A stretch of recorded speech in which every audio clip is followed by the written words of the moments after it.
Jan Poonam with SLCtv. Thanks for watching Capital City News, your connection to Salt Lake City government. On this week's episode, we hear from Laura Briefer, the city's public utilities director, about protecting our watershed. And our History Minute is about President John F. Kennedy and the Flaming Gorge Dam. Let's get started with our legislative update and look back. At its April 2nd meeting, the City Council, in partnership with Mayor Biskupski, adopted a resolution to support the United Nations Treaty on the Prohibition of Nuclear Weapons. The Council also discussed streamlining the process for designating off-leash dog areas and followed up on a budget amendment that would fund a study to assess reopening the Warm Springs Plunge, a local natural hot springs. To learn more, visit slc.gov/council. Every mayor has had their portrait done and is up on these walls. And so I knew that was something that was going to happen. So as I was considering it, I thought, I'd like to do something outside. And then I just wanted to pick an artist who I felt was good at capturing a person. I wanted something that wasn't, in my mind, just about me. I wanted a portrait that captured me as part of the city and as part of this incredible environment that we live in at the city. So I talked to a number of artists and picked Jeff Hine, and I think he's a great artist, so I feel great about it. I just felt Jeff Hine did the best, both I thought in his portraiture, but also in the way he approached his painting, that I really liked that. He was the only one who said, look, I require sitting. I'm not going to do something from just a photograph. And while that's hard on the person because you spend hours and hours and hours sitting, I never knew how hard it was to sit still. But while you spend hours doing that, I think it gives the artist a chance to try to capture something deeper than a two-dimensional view of a person.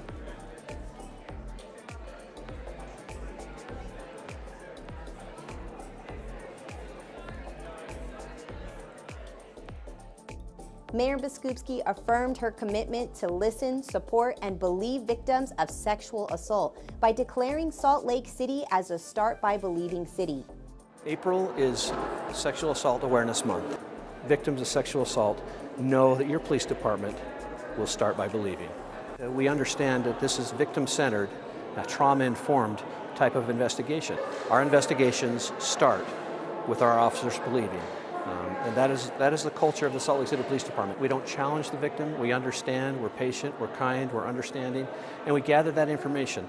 And then we take it back to our Special Victims Unit, and those detectives are highly trained to follow up and do those investigations later. We really started to change 2 or 3 years ago because we knew that we had to do better as a police department. And so we've worked very, very hard. We've rewritten our policies. We've brought in experts from around the country to help us develop our lesson plans. We've trained our officers. But more importantly, we have taken our policies and we've taken them to the street, and we've actually employed them as we interview and work with victims of sexual assault. To learn more and to take the pledge, visit startbybelieving.org. Salt Lake City has more than a century of commitment to protecting drinking water for residents of Salt Lake Valley. Laura Briefer, the director of the city's Public Utilities Department, and our Watershed Rangers share details and talk about the importance of stewardship. Hi, my name is John Wells. I'm the Watershed Operations Supervisor for Salt Lake City Public Utilities. I manage 7 rangers that come up and manage the canyons via patrols and maintenance of facilities. We consider ourselves fortunate to have this as our office. My name is Patrick Nelson. I'm the Watershed Program Manager for the Salt Lake City Department of Public Utilities. The chief goal never changes year-round. It's just to keep the water as it flows into the creek, as it flows down to our treatment plants, as clean as possible. We look at first, what are the vulnerabilities of our water system? And the vulnerabilities in the canyons have to do with pollution related to development and recreational use. But it's such an elegant water supply. As demand goes up, the runoff gets higher and higher, and we just keep getting more water. We get about 50 to 60% of our water supply from the snowpacks in our watersheds. Everything you see around here is going to melt, go into the creek, and go into our treatment plant. It then eventually gets treated.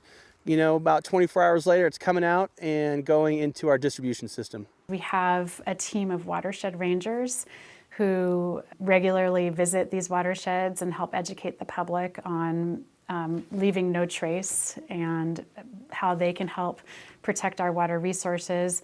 And they also do things like clean out many of the bathrooms that exist at trailheads in the canyons. Even though this belongs to the Forest Service, Salt Lake City paid for this restroom, one at Donut Falls, another one at Little Mountain. All of them are Forest Service toilets. But we paid for them. The Forest Service doesn't have the funding it used to. And there was a need, and Salt Lake City recognizes that need, and it's in our best interest to have these facilities up and running. A long time ago, and I don't want to tell you how long ago, but I worked at the Salt Lake Ranger District, and they had a 20-person trail crew. And you'd think with the growth that we've had up here, if you look at the growth of outdoor recreation in Utah, we would probably have a lot more trails if you consider how many miles of trail. But that trail crew is now 5, and there's a nonprofit helping out, raising independent dollars to pay for funds up here. So the trail crews have actually diminished.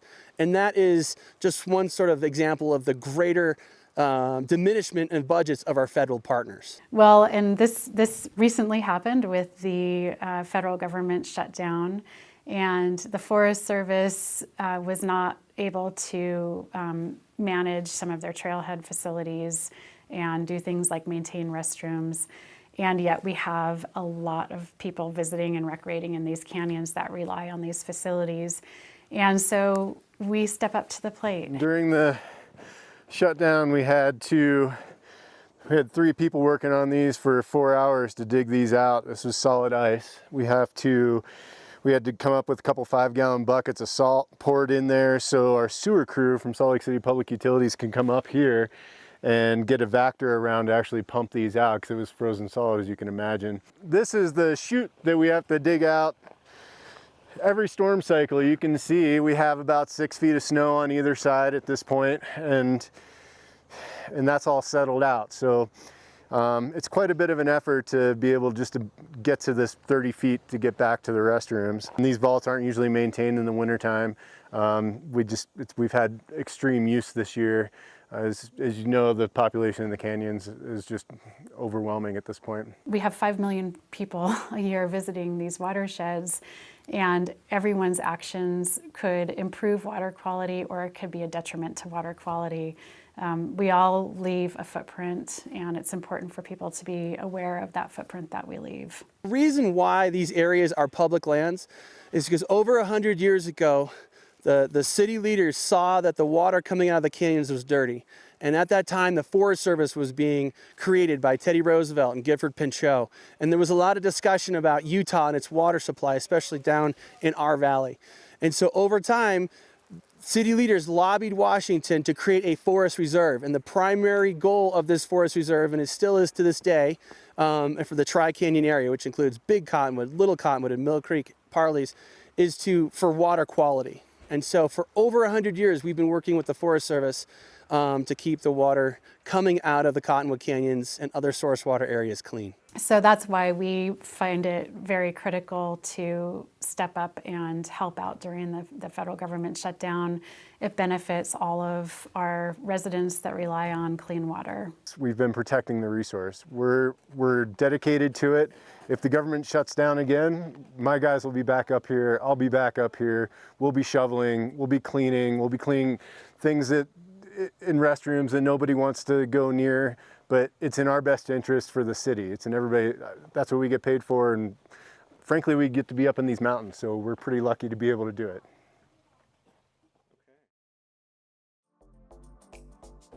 And now it's time for our History Minute. Flaming Gorge Dam sits on the Green River in Utah, and it holds almost 4 million acre-feet of water. At the time it became fully operational as a hydroelectric plant, it was able to produce more than 100,000 kilowatt-hours of energy. When the dam began construction in 1958, President Eisenhower pressed a button from the Oval Office that set off the first charges. When President John F. Kennedy arrived in Salt Lake City to mark the first phase of completion of the dam, he did much the same. When the president pushes the buzzer, We will wait then to hear from Mr. Walton over the loudspeaker, who will report on what the generator does. And thus you'll know, Mr. President, whether you blew it up or not. We don't hear from him. It's back to the drawing board, and we'll start again. There we go. Go on.